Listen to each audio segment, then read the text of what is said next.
It was the 4th of July in New Orleans, a city that hums with history, rhythm, resistance, and rebirth. But as midnight melted into morning, and fireworks faded into the southern air, a different kind of fire was about to rise.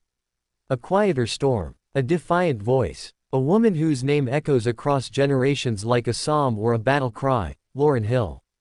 At 2:30 a.m., while most crowds had dwindled and the Essence Festival schedule had long unraveled, she stepped onto the stage, not as an afterthought, not as an apology, but as a force.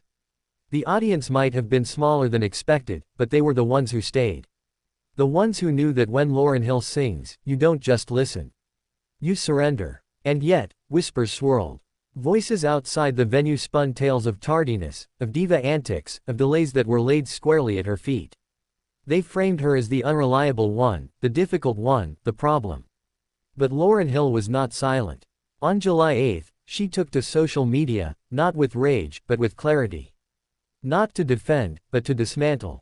Because she's been here before.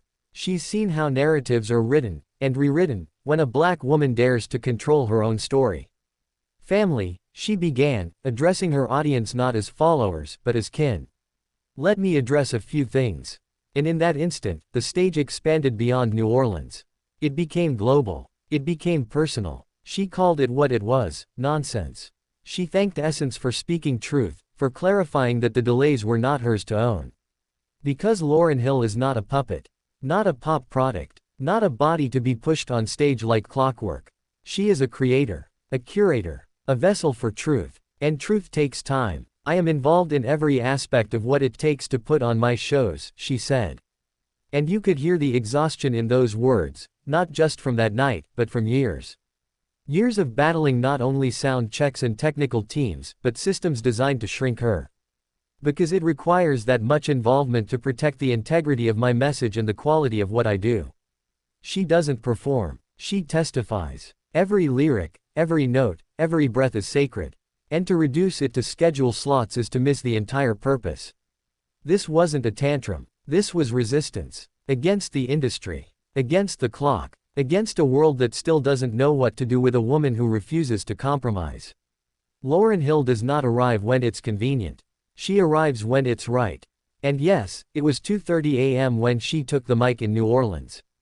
But for those who were there, it felt like sunrise. Because when Lauryn Hill speaks, the hour doesn't matter. The truth still lands. She didn't make excuses. She told the story as it was. A story of hands-on preparation. Of fighting for excellence. Of staying up late not because she's careless, but because she cares. Because in every beat, every harmony, every layered meaning in her lyrics, there is intention. And intention takes more than a clock can give.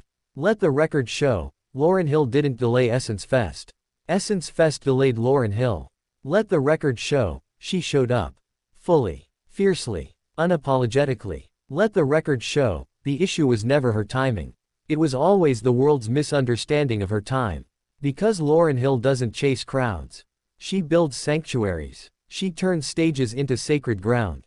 And yes, sometimes sacred ground takes time to prepare. She's not running on industry fuel. She's moving with ancestral rhythm. Her career, her voice, her words, they do not belong to charts or algorithms. They belong to history, to spirit, to something deeper than any critic can dissect. So the festival ran late.